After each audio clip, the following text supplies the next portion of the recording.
Sir hi sir. Teaser బాగుంది. Thank you so much sir. టీజర్కి ఇచ్చిన బ్యాక్గ్రౌండ్ స్కోర్ చాలా కొత్తగా చాలా బాగుంది. Thank you sir. సరిగమ లాంటి బ్యానర్ నుంచి వస్తున్నప్పుడు మ్యూజిక్ మీద ఖచ్చితంగా అదృష్టి ఉంటుంది సార్. సో అది టీజర్లో ఖచ్చితంగా అనిపించింది, చాలా బాగుంది. Thank you sir. బట్ ఇప్పటివరకు మీరు చాలా ఫీల్ గుడ్ సినిమాలు తీశారు. అందులో కొన్ని సక్సెస్లు ఉన్నాయి, ఫెయిల్యూర్స్ ఉన్నాయి, that is common sir. But ఇటీవల మీరు ఒక మంచి హిట్ కొట్టారు కా సినిమాతోటి సార్. ఒక డిఫరెంట్ థ్రిల్లర్ జానర్లో. మళ్ళీ ఎందుకు మళ్ళీ అంటే అదే జానర్లో వెళ్ళాలి నేను చెప్పట్లేదు, కానీ సార్ మళ్ళీ మీ ఫీల్ గుడ్ లవ్ స్టోరీలోకే వచ్చినట్టు కనిపిస్తుంది. ఇది ఏమైనా కొత్తగా ఉండబోతుందా లేకపోతే ఎలా ఉంటుంది అంటున్నారు? లేదు సార్, చాలా కొత్తగా ఉంటుంది. మీరు టీజర్ చూస్తే మీకు ఏదైతే ఫీల్ కలిగిందో ఖచ్చితంగా అదే త్రూ అవుట్ ద మూవీ ఉంటుంది సార్. అంటే ఈ సినిమా కంప్లీట్లీ ఒక ఇంటెన్స్, ఒక క్యారెక్టర్ బేస్డ్ ఫిలిం, ఒక క్యారెక్టర్ నమ్మే దాని మీద వెళ్తుంది. ఇంకా కా తర్వాత అంటే ఇది అన్ని సినిమాలు చేయాలి, అన్ని జోనర్ కైండ్ ఆఫ్ ఫిలిమ్స్ చేయాలి. అలాగే దిల్రుబా అనే ప్రయత్నం కూడా ఖచ్చితంగా మీ అందరికీ చాలా బాగా నచ్చుతుంది అనుకుంటున్నాను సార్. ఎందుకంటే వైబ్ ఆఫ్ ద ఫిలిం చాలా కొత్తగా ఉంటుంది. విజువల్స్ కావచ్చు, మ్యూజిక్ కావచ్చు, చెప్పిన పాయింట్ కూడా చాలా కొత్త పాయింట్ కాబట్టి ఖచ్చితంగా బాగుంటుంది అనుకుంటున్నాను sir. Thank you sir. Kiran గారు, నా కెరియర్ బెస్ట్ ఆల్బమ్ ఇది అని చెప్పారు. అండ్ ఈ సినిమా కాకంటే ముందు సినిమా ఇది. సో ఈ సినిమా మ్యూజిక్ చూసాకే శామ్సియస్కి ఇవ్వడం జరిగిందా? సో సాంగ్స్ కానీ బీజిఎం కానీ ఎలా ఉండబోతున్నాయి?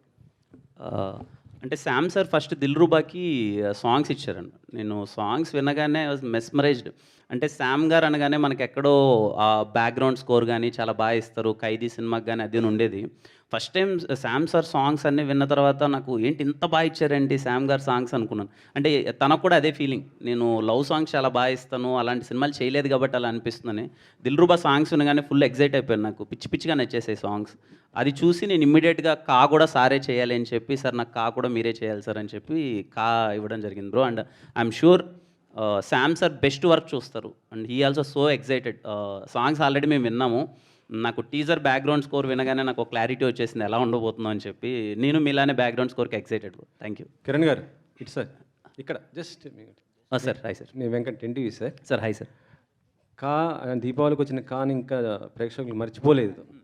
సో దాన్ని మించినట్టు ఎక్స్పెక్టేషన్స్ పెట్టుకుంటారు కదా, సో దాన్ని మించి ఉంటుంది అనుకోవచ్చా సార్? ఇది కంప్లీట్లీ డిఫరెంట్ జోనర్ సార్. కా అన్న సినిమా కంప్లీట్లీ కొంచెం థ్రిల్లరు అలా వెళ్తుంది. ఇది కంప్లీట్లీ డిఫరెంట్ జోనర్ సార్, దేనికి అదే. బట్ ఈ సినిమా ఐఎమ్ ప్రెటీ షూర్ ఈ పర్టికులర్ అంటే ఈ సినిమా నుంచి ఏమైతే ఎక్స్పెక్ట్ చేస్తామో అది వెళ్ళిన ఆడియన్స్ని మాత్రం డిసప్పాయింట్ చేయరు సార్. They love it. అంటే మీరు టీజర్ కానీ ట్రైలర్ కానీ రాబోయే కంటెంట్ చూడగానే మీకు ఒక క్లారిటీ వస్తుంది కదా సార్. అంటే ఈ సినిమా నుంచి మనం ఏం ఎక్స్పెక్ట్ చేయొచ్చు, ఈ సినిమాని ఏం చూడడానికి వెళ్ళబోవచ్చు అని అది చూసే audience Dil feel happy sir. అంటే కాలం మేము ఎక్స్పెక్ట్ చేయని ఒక క్లైమాక్స్ చూసాము సార్.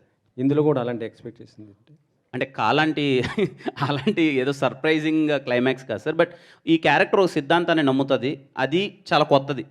ఇంతవరకు ఆ పాయింట్ మీద డిస్కషన్ చేయలేదు. మళ్ళీ చెప్తున్నాను, ఆ పాయింట్ మీద డిస్కషన్ చేయలేదు. ఏదైతే ఈ సినిమాలో ఒక హీరో ఒకటి నమ్మే సిద్ధాంతం ఉందో అది చాలా కొత్తగా ఉంటుంది. దాని మీద ఎండింగ్ క్లైమాక్స్ ఎందుకు అతను నమ్మాడని చెప్పేది కూడా మీకు చాలా బాగా అనిపిస్తుంది సార్. ఇందులో మ్యాగీ ఎవరు సార్? మ్యాగీ రివీల్ చేస్తాను సార్ తొందరలో. రిలీజ్ చేస్తారు. రివీల్. మీరు మ్యారీడ్, సినిమాను వ్యాలంటైన్స్ డేకి రిలీజ్ చేస్తున్నారు, ఏంటి అర్థం కాలేదు సార్? మ్యారేజ్ మీరు మ్యారీడ్, అవును, సినిమానేమో బ్యాచులర్కి సంబంధించిన వ్యాలంటైన్స్ డేకి రిలీజ్ చేస్తా అంటున్నారు. అంటే మ్యారీడ్ అయిపోతే మాత్రం ఇంకా యవ్వనం అలాగే ఉంది సార్. నేను యూతే సార్, నేను మళ్ళీ ఇంకా నేను అయ్యో సార్ నేను ఇంకో 10-15 సంవత్సరాలు లవ్ సినిమాలు చేస్తాను సార్. చేస్తాను. పెళ్ళి అప్పుడు 40 ఏళ్ళకి చేసుకోకూడదు కాబట్టి చేసుకున్నాను, కానీ ఖచ్చితంగా లవ్ సినిమాలు చేస్తాను సార్. మీరు అలాగే చూడాలి, అది పెళ్ళికి దీనికి సంబంధం లేదు sir. Okay sir. Kiran garu sir hi sir. Teaser బాగుందండి సార్. సక్సెస్ అనేది చాలా కష్టపడి తెచ్చుకున్నారు కాతో. యూజువల్గా ఏంటంటే ఒక సక్సెస్ కొట్టాక చాలా క్యాలిక్యులేషన్స్తో ఆ సక్సెస్ని కంటిన్యూ చేయడానికి చాలా క్యాలిక్యులేషన్స్ వేసుకుని సినిమాలు సెలెక్ట్ చేసుకుని చేస్తారు. బట్ దిల్రుబా నెక్స్ట్ సినిమా అవ్వడం అనేది మీరు క్యాలిక్యులేషన్ కుదరలేదు, మీకు ముందు మొదలెట్టిన సినిమా కాబట్టి సార్. ఇప్పుడు దాని గురించి ఏదన్నా ఉందా? అంటే పర్ఫెక్ట్ కంటిన్యూషన్ అని అనుకుంటున్నారా, లేకపోతే వేరేగా ఏదైనా ప్లాన్ చేసి ఉండేవారా? అంటే నిశాంత్ సార్, అంటే దిల్రుబా అన్నది నేను ముందు చేసిన స్క్రిప్టే సార్, ముందు చేసిన సినిమానే. కా తర్వాత నుంచి నేను చేయాలనుకున్న సినిమాల మీద పర్సెప్షన్ కానీ ఎలాంటి సినిమాలు చేస్తే ఇప్పుడు ఆడియన్స్కి బాగా నచ్చుతుందనే పర్సెప్షన్ కంప్లీట్లీ చేంజ్ అయిపోయిందని కా తర్వాత నుంచి నేను చూస్ చేసుకునే స్క్రిప్ట్స్ కానీ ఇప్పుడు నేను అప్కమింగ్ నేను ఒక 4 మూవీస్ నేను చేస్తున్నాను. అవన్నీ చాలా ఇప్పుడున్న దానికి ఎలా అని దిల్రూబా అప్పటికే it's very exciting point sir నాకు. అండ్ దిల్రూబా మీరు విజువల్స్ కానీ టీజర్ కానీ చూస్తే కంప్లీట్ కొత్తగా ఉంటుంది. అంటే మేము చెప్పిన పాయింట్ చాలా కొత్త పాయింట్, 100% అందరికీ నచ్చుతుంది అనుకుంటున్నాను సార్. అండ్ నేను చాలా కొత్తగా కనిపిస్తాను ఈ సినిమాలో, దట్ ఆడియన్స్ అందరూ చాలా బాగా ఎంజాయ్ చేస్తారు అనుకుంటున్నాను. అంటే Kiran Abbavaram changed mind set మీరు ఇప్పుడు అంటున్నారు కదా, ఇప్పుడు కా తర్వాత మీకు ఒక క్లారిటీ, జనాలు ఏం ఎక్స్పెక్ట్ చేస్తున్నారు, ఏం కోరుకుంటున్నారు అనేది ఒకటి ఉంటుంది. ఆ ఎక్స్పెక్టేషన్స్, ఆ క్లారిటీకి దిల్రూబా ముందు ఓకే చేసిన దిల్రూబా ఫిట్ అవుతుందా? ఖచ్చితంగా ఫిట్ అవుద్ది అనుకుంటున్నాను సార్. మేము ఖచ్చితంగా with the support of producers రవెన్న కానీ సరేగమ కానీ they are all like completely cinema చాలా బెటర్ చేయాలనే ఒక జోన్తోనే సినిమా మేము చూసుకొని ఇంకా ఏం చేయొచ్చు, హ్యాపీగా అండ్ బెటర్మెంట్స్ ఏం చేయొచ్చు అనే దాంట్లోనే సినిమాను 1-2 సార్లు చెక్ చేసి with the support of producers and director కూడా కంప్లీట్లీ కూర్చొని ఈ సినిమాని ఇలా ప్రజెంట్ చేస్తే బాగుంటుంది అనే విధంగా అన్ని జాగ్రత్తలు తీసుకొని సినిమాని కంప్లీట్ చేస్తున్నాను sir. All the best. Thank you so much sir. Thank you Kiran Abbavaram గారు ఇక్కడ అండి. హ్యాండ్ యా టీజర్ చాలా బాగుంది. అయితే మీ యాక్టింగ్ కూడా కొంచెం డిఫరెంట్గా కనిపిస్తుంది. అంటే ఒక లవర్ బాయ్లా చాలా బాగుంది. అయితే కిరణ్ అబ్బవరంకి కా సినిమా అనేది ఒక బ్రాండ్ అయింది. సో ఆ బ్రాండ్ని నమ్ముకున్న ఆర్టిస్టులను ఎవరిని పిలవలేదా? మీరు ఒక్కరే ఉన్నారు స్టేజ్ మీద. ఇదిగోండి, నాకు నేను నిన్న నైట్ కరెక్ట్గా 7 o'clock నేను ప్రొడ్యూసర్ గారికి ఏం చెప్పానంటే, మీరు ఏమైనా చేయండి దయచేసి హీరోయిన్ గారిని పిలుచుకోరండి, నా మీద ఈ ముద్ర పడిపోతుంది. కాకు కూడా అట్లనే చేశారు.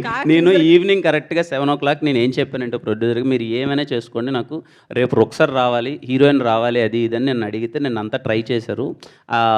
రుక్సర్ నాకు తెలిసి వేరే షూట్లో ఏదో బిజీగా ఉండడం వల్ల రాలేకపోయింది. కానీ ఈ సినిమా కంప్లీట్లీ వీలైనంత నాకన్నా రుక్సర్ని ఎక్కువ కనిపించాలని నేను ప్రయత్నం చేస్తాను. ఆ ధైర్యం అదేం లేదండి, ఏదో కా కొట్టేసామని అదన్నీ ఏం లేదు. ఏ సినిమాకి ఆ సినిమానే.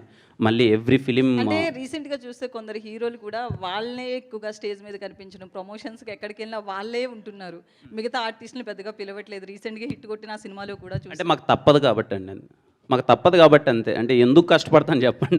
అన్నిసార్లు మేము వెళ్ళి అన్ని చోట్ల తిరిగి ఎందుకు కష్టపడతాం? మేము సినిమాని జనాల్లోకి తీసుకెళ్ళాలి, కంప్లీట్లీ సినిమా జనాలకి రీచ్ అవ్వాలి కాబట్టి కష్టపడతాం. అంతేగాని నా టీంని నేను ఎప్పుడు అందరికన్నా 10 సార్లు ఎక్కువ ఇన్వైట్ చేస్తానండి, రండి సినిమాని ప్రమోట్ చేద్దాం. ఎందుకంటే at the end of the day మనం సినిమాని జనాల్లోకి తీసుకెళ్ళకపోతే వాళ్ళు చూడడానికి రారా. నేను I request everyone to come to promote the film.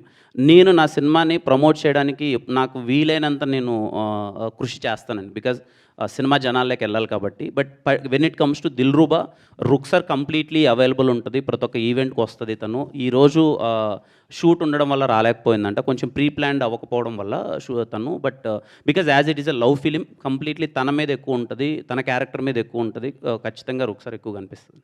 So director గారు, అంటే టీజర్ చూసిన తర్వాత హీరోయిన్ క్యారెక్టర్ చూస్తే విలనా ఏంటి? అంటే ఎందుకంటే హీరోయిన్స్ని ఎక్కువగా విలన్గా చూపిస్తున్నారు రీసెంట్గా సినిమా హిట్ అవ్వాలంటే. బేబీ తర్వాత ట్రెండ్ అనేది చేంజ్ అయింది. అలా ఏం లేదండి, అలా ఏం లేదు.